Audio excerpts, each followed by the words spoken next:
जय गुरु जी। शुक्राना गुरु जी। संगत जी, आज मैं अपना तीसरा सत्संग आप सबके साथ शेयर कर रहा हूँ। मेरा नाम कृषिव है, मैं जम्मू से हूँ। मैं अपना शुक्राना सत्संग गुरु जी के मंत्र जाप के साथ शुरू करना चाहता हूँ। ओम नमः शिवाय, शिव जी सदा सहाय। ओम नमः शिवाय, गुरु जी सदा सहाय। जय गुरु जी।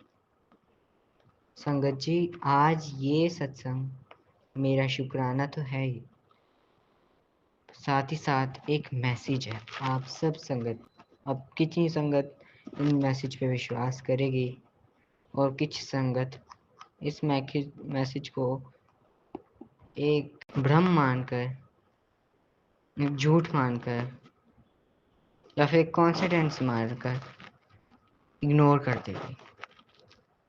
पर आज इस मैसेज का ये मतलब है, ये मैसेज ये है कि गुरु जी के नाम का मतलब क्या है।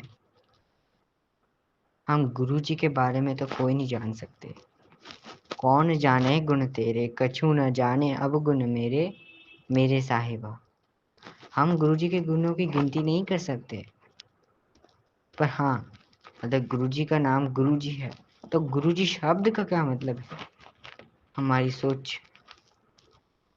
हमारी छठी इंद्री यहाँ तक जा सकती है, हमारी सिक्स सेंस यहाँ तक जा सकती। गुरु जी ने एक चीज आप सबसे तो मतलब हर संगत को तो ये गुरु जी का मैसेज पता है। वो गुरु जी बोलते थे कि मेरे नाल अपना डायरेक्ट कनेक्शन बनाओ, किसी के साथ जुड़ने की जरूरत नहीं है, मेरे नाल डायरेक्ट कनेक्शन बनाओ। जरूरी नहीं है अगर फोन पर गुरु जी ने मैसेज नहीं दिया तो गुरु जी का मैसेज नहीं है। गुरु जी कहीं से भी मैसेज दे सकते हैं।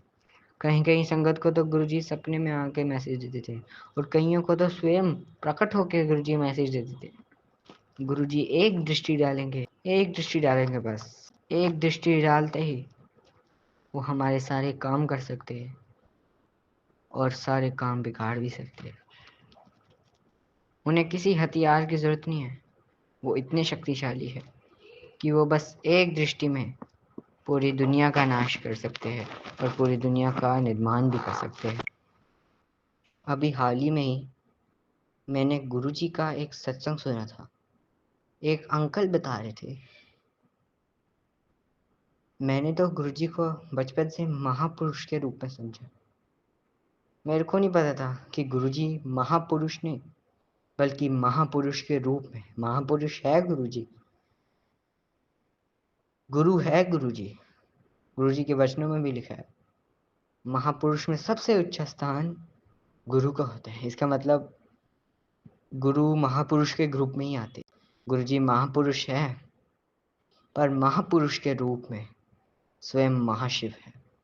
जिस तरह से वानर रूप में शिव जी थे, हनुमान जी, उसी तरह से आप इस बात पे ध्यान दीजिए। जिस तरह से वानर रूप में शिव जी थे, जिस तरह से वानर रूप में शिव जी थे, जिस तरह से नंदी रूप में भी शिव जी थे, नंदी भगवान भी शिव जी का अवतार है। जिस तरह से मछली के रूप में विष्णु जी थे, अवतरित हुए थे विष्णु जी, जिस तरह से टोटाइस के रूप में विष्णु जी अवतरित हुए थे, उसी से महाशिव महापुरुष के रूप में, गुरु के रूप में अवतरित हुए थे। मेरी आप संगत से एक विनती है इस मैसेज के थ्रू कि आप प्लीज, ज्यादा महंगी बुक नहीं है, 300-400 की बुक है, 400 से भी कम, 200 रुपए की बुक है। मैंने 200 रुपए की मंगाई है। शिव पुराण, संक्षिप्त शिव पुराण हिंदी। बुक का नाम है संक्षिप्त शिव पुराण हिंदी। ये आप जरूर पढ़िएगा। गुरुजी बोलते थे जब तुम शिव पुराण पढ़ोगे तुम्हें पता चल जाएगा कि मैं कौन हूँ। इतना बड़ा भगवान, गुरुजी कहते थे इतना बड़ा भगवान तुम्हारे सामने आके बैठा है। महाशिव आया और महाशिव चला गया। दिल्ली वाले लोग उसे पहचान नहीं सके, दिल्ली वाले लोग उन्हें पहचान नहीं सके। हमें सबको ये पता कि गुरुजी ने अपना 90% जो टाइम था वो दिल्ली में बिताया, छोटे मंदिर में, एम्पायर स्टेट में। बड़े मंदिर तो आखिर में जाके कुछ सालों में बना था। सबसे ज़्यादा टाइम गुरुजी ने गुड़गांव में एम्पायर स्टेट में बिताया, पंजाब में भी बिताया, पर मोस्टली उन्होंने दिल्ली में बिताया, क्योंकि दिल्ली ही सबसे बड़ा पापियों का स्थान है। गुरुजी कहते थे दिल्ली कहीं बार उजड़ी और इस बार वापस उजड़ेगी। गुरुजी ने एक चीज़ हमेशा बोली थी, हमेशा इन द सेंस गुरुजी ने एक चीज़ अपनी संगत को बोली थी कि ये पूरा बड़े मंदिर जो है दिल्ली में, ये पूरा खत्म हो जाएगा, सिर्फ शिवलिंग रह जाएगा जब कलयुग का अंत आएगा। सिर्फ जो शिवलिंग है बड़े मंदिर का वो ही रह जाएगा।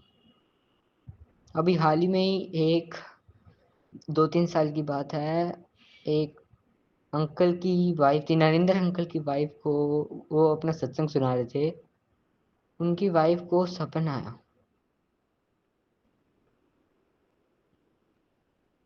कि वह गुरुजी के साथ है। गुरुजी वो अपनी बॉडी में से निकलती है और गुरुजी उसकी आत्मा को ऐसे ऐसे हाथ उठा के उसकी बॉडी में से निकाल के उसे उड़ा के पता नहीं कौन से लोक में ले जाते हैं। उस लोक का नाम सचखंड है। हम सब ने शब्द सुना होगा, या फिर किन्हीं किन्हीं संगत ने तो ये शब्द जरूर सुना होगा कि सचखंड वैसे निरंकार हरबंस सिंह का, जो गुरुजी मोस्टली प्ले करते थे व्याख्या साहित। व्याख्या साहित तो गुरुजी के 90% शब्द व्याख्या साहित के ही होते थे। 90% शब्द होते थे और 90% शब्द में 90% व्याख्या साहित ही होते थे। व्याख्या साहित गुरुजी तो आजकल हम 2-3 घंटे लगाते हैं ना सत्संग, गुरुजी तो अपनी संगत को पूरी रात रात बिताते थे। महाशिवरात्रि के दिन गुरुजी शाम को 7 बजे से लेकर सुबह के 7 बजे तक, कहीं कहीं को तो पूरी रात पूरे दिन दिन जिन जो लोग गुरुजी जो जिन लोगों ने गुरुजी के साथ अपने दिन बिताए हैं, यानी जो गुरुजी के साथ स्टे करते थे, बड़े सारे लोग थे, बड़े सारे। वो 40-40 दिन तक सोते नहीं थे। आप सोचिए, अगर 10 दिन बंदा सोएगा नहीं तो साइंटिस्ट भी लोग बोलते हैं 10 दिन बंदा सोएगा नहीं तो वो मर जाएगा, उसका खेल खत्म। अगर साइंस काम होती ना गुरुजी के सामने, इस दुनिया में साइंटिस्ट होती ना, साइंटिस्ट का कोई महत्व होता, तो बड़े बड़े डॉक्टर गुरुजी के सामने तांबे का लोटा लेके खड़े नहीं होते। क्योंकि जहाँ साइंस फेल हो जाती है वहाँ गुरु अपनी रहमत चलाता है। साइंस जहाँ लॉजिक खत्म हो जाती है वहाँ गुरु अपनी मैजिक चलाता है। Guru begins it magic where the science falls. मेरा भी एक ड्रीम है डॉक्टर बनने का, पर डॉक्टर बन के अपने अंदर ईगो नहीं बनाने का, पॉलिटिशियन बन के अपने अंदर ईगो नहीं बनाने का। पॉलिटिशियन बनूंगा तो लोगों की मदद करने के लिए बनूंगा। ये आप सब चीज़ों अब सब संगत के लिए पॉलिटिशियन बनना है। ऐसा नहीं है कि गुरुजी ने बोला था मैं तुम लोगों को जोड़ने आया हूँ, तुम लोगों को बिखारने नहीं आया हूँ, तुम लोगों को संन्यास लेने की जरूरत नहीं है। संन्यास लेना ही है तो गुरुजी के लिए एक समय का संन्यास लो। अगर आप दिन में 10 घंटे काम करते हो, ऑफिसर हो, दिन में 10 घंटे काम करते हो, तो 2 घंटे नहीं दे सकते तो 1 घंटे, वो भी नहीं दे सकते तो आधा घंटा, एटलीस्ट मिनिमम आधा घंटा गुरुजी को आपने देना है। समय का संन्यास लो। पैंट कोट पहने पहने आप एक अच्छे वैरागी बन सकते हो अगर आप अपनी थर्ड आई चक्रा पे ध्यान लगाओ। अब आप बोलोगे ये क्या चीज बोल रहा है ये बंदा, थर्ड आई चक्रा पे ध्यान लगाओ। गुरु ने तो कभी नहीं बोला थर्ड आई चक्र पे ध्यान लगाओ। एक दिन मुझे गुरुजी का मैसेज आया। गुरुजी ने बोला और तू मेरी आत्मा नाल प्यार कर, मेरे शरीर नाल नहीं। हम लोग बोलते ना गुरुजी आपके कितने सुंदर होंठ, कितने सुंदर हाथ हैं। ठीक है, ये अपना एक भाव है। गुरुजी ने बोला तू मेरी आत्मा नाल प्यार कर। जैसे गुरुजी की तो टोन हमेशा हाई होती थी, ये आप सब संगत को पता है। मेरी आत्मा नाल प्यार कर, शरीर नाल नहीं, गुरुजी ने बोला।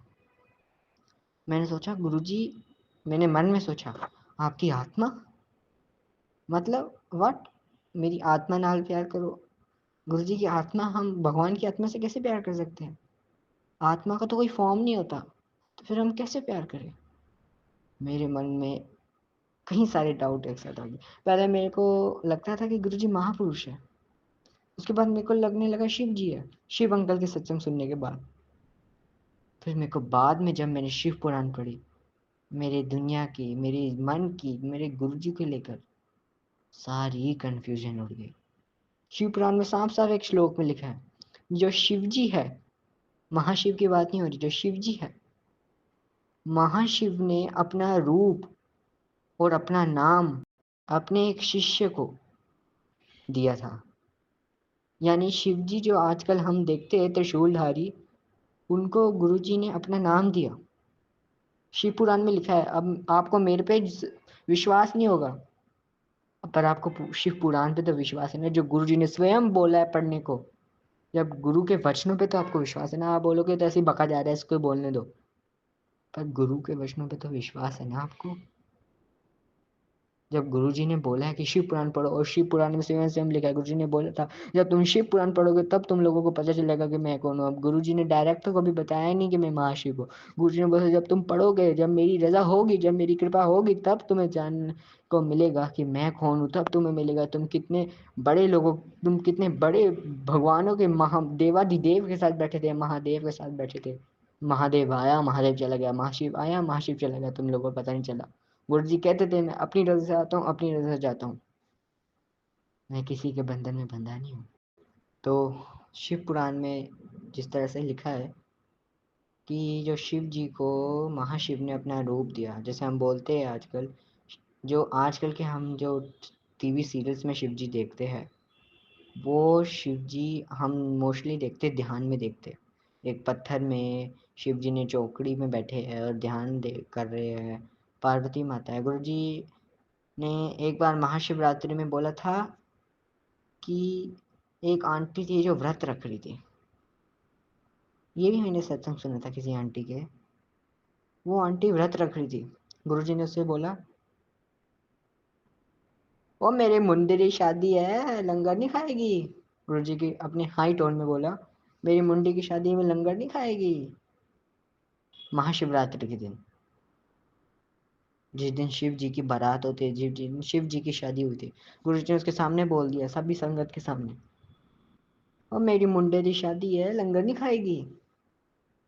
एक बार किसी आंटी और एक, हाँ आंटी ने बोला, पूछा था गुरुजी से, गुरुजी आप सोते नहीं हो? गुरुजी ने बोला हंसते हुए, रब सो जाएगा तो प्रलय नहीं आ जाएगा। हम लोग सोचते हैं, जब हम देखते हैं गुरुजी की फोटो में जिनमें गुरुजी की आंख बंद है या फिर गुरुजी बिस्तर में लेटे हैं, गुरुजी की फोटोस है ऐसी कहीं सारी, तो हमें लगता है कि गुरुजी सो रहे हैं, पर गुरुजी सो रहे नहीं होते। गुरुजी अपने ध्यान में होते। कई बार गुरुजी बाहर आते थे तो गुरुजी का पेट ऊपर तक फूला होता था, इतना ज़्यादा फूला होता था कि जैसे पता नहीं, आप समझ सकते हैं, इतना ज़्यादा फूला होता है जैसे एक पूरा हाथ रख दिया हो आगे या फिर कोई पत्थर हो आगे। गुरुजी का पेट इतना सख्त हो जाता था कि जब आप उसे पे ठक ठक करते थे तो पत्थर को ठक ठक करने जैसा लगता था। कभी कभार तो गुरुजी के मुंह से खून निकलने लग जाता था। फिर गुरुजी से जब संगत, जब गुरुजी से बोलती थी, गुरुजी बोलते थे अभी रात को जाऊंगा, ठीक करूंगा। यानी गुरुजी रात को जब जाते थे, वो अपनी संगत का कल्याण करने के लिए मेडिटेशन में जाते थे, ध्यान करते थे, समाधि में जाते थे। और जब वो समाधि में जाते थे तब वो हर एक संगत के कष्ट काटते थे। गुरुजी खुद पर बड़े कष्ट लेते थे, और वो योग करके, वो ध्यान करके, समाधि करके उन सभी कष्टों को भी काट देते थे जो हमारे कष्ट थे। गुरुजी ने एक बार किसी अंकल को बुलाया, बोला अंकल आपको रिलीजन के बारे में कुछ पता है? अंकल ने बोला नहीं अंकल। फिर गुरुजी अपनी गद्दी पे गए, वहाँ बैठे, स्पेशली गुरुजी अपनी गद्दी में गए, वहाँ बैठे, और एक लाइन भगवत गीता में से, एक लाइन बाइबल में से, एक लाइन गुरु ग्रंथ साहिब में से, एक लाइन वो कुरान में से बोली। फिर अंकल से पूछा, अंकल समझ आया? अंकल ने बोला नहीं। अंकल को गुरुजी ने बोला ऑल आर वन। अब मुझे ये बात इतनी क्लियरली तो याद नहीं है, पर गुरुजी ने एक चीज बोली कि हर भगवान एक है। चाहे आप गुरुद्वारे जाओ, चाहे आप मंदिर जाओ, मस्जिद जाओ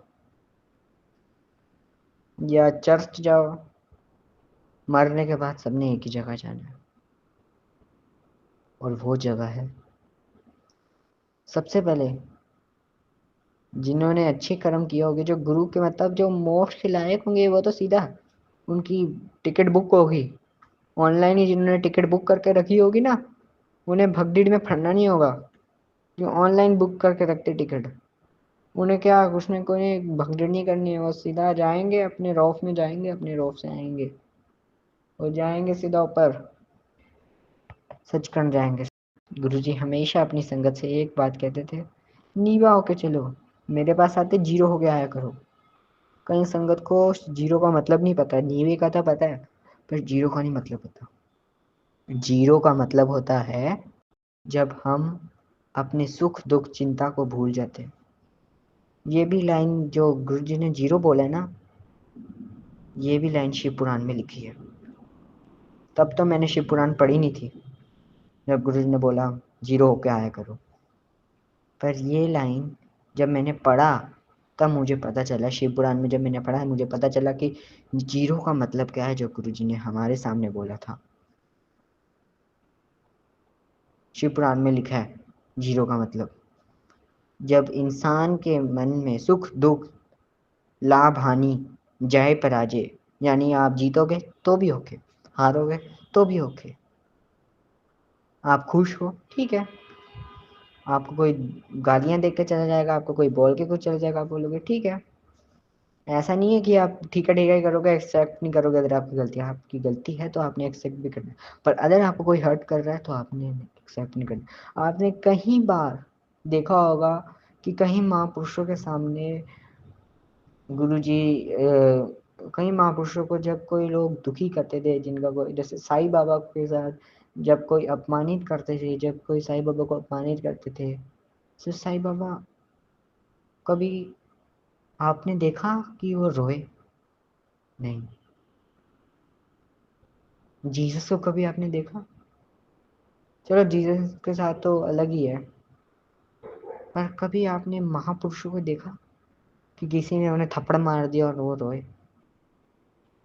किसी ने उनका दिल दुखा दिया, सबके सामने बेइज्जती कर दी, सुख आया दुख आया, जीत गए या फिर हार गए, वो रोए? उन्होंने अपनी गलती से सीखा, और जहाँ उनकी गलती नहीं थी, लोगों ने उन्हें परेशान किया, उनकी निंदाएं की, उन्होंने बोला ठीक है, जो निंदा करना है ठीक है। मतलब कि जब आपके लिए सुख दुख, लाभ हानि, जय पराजय सब एक भाव है, आपको ना सुख से पड़वा पड़ता है ना दुख से पड़वा पड़ता है। गुरु जी ने बोला मोक्ष मंदिर फिर दे, मोक्ष का मतलब पता नहीं इन लोगों को। गुरु जी ने अपनी संगत से बोला, एक आंटी से बोला सॉरी, कि मोक्ष तो सब लोग मांग लेते हैं, किसी को मोक्ष का मतलब नहीं मिलता। मोक्ष नहीं मिलता किसी को, राम राम करते सब जग पिरे, राम न पाए कोई। हम बोलते उठते बैठते हे राम हे राम, पर राम मिलता है? कोई आपके आगे सामने किसी की बुराई करेगा, आपके मन में किसी के लिए बुराई डालेगा, तो आपके मन में भी बुराई आ जाएगी। कोई आपके आगे सामने किस क्रोध वाली बातें कर रहा, तो आपके मन में क्रोध आ जाएगा। आपके सामने 5 विकारों में से किसी भी विकार के बारे में बात करेगा, अगर आपकी तारीफ करेगा कोई, भाई यार तू तो बड़ा अच्छा चला लेता है, बड़ी अच्छी बाइक चलाता है, बड़ी अच्छी गाड़ी चलाता है, बड़े अच्छे भक्ति करता है तू, तो आपके मन में एक रौफ आ जाता है, एक घमंड आ जाता है, आपका नीवा पेन उधर ही तोतों की तरह उड़ जाता है, फुट हो जाता है, उड़ जाता है, खत्म, टाटा बाय बाय। और अभी मैंने आपको पहले भी बताया कि हमें अपनी थर्ड आई में फोकस करना चाहिए, थर्ड आई चक्रा में। तो हमें ये क्यों, देखिए अब मैंने अब आपको बोला कि थर्ड आई पे फोकस करना चाहिए, तो मोस्टली जो संगत है ना, वो इंटरनेट पे जाएगी, सर्च करेगी, तो उसे बड़ा कुछ सोचना पड़ेगा।